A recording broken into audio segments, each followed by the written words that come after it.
Kaj ti pa pomeni tebi osebno, da si postal štipendist Slovenske vojske? Ja, pomeni mi je pač, kot prvo mi pomeni možnost zaposlitve, ker v tej branži je malo možnosti za zaposlitev, drugače pa tudi sploh vojska je zmer bila neka elita in zaradi tega. Drugače pa kakšen pilatus ali pa tudi falcon mogoče, da se treba malo potruditi, da ni pač preveč lahko, ker drugače to ne bi bila vojska, drugače pa se mi zdi, da dosti fine zadeva.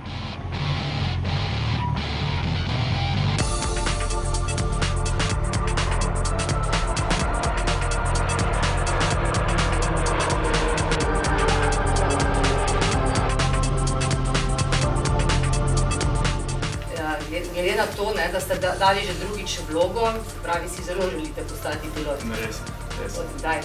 Že odkar pomnim po moje za sebe mi je bilo nekako edina stvar, kar bi mi bilo res želel fajn delati.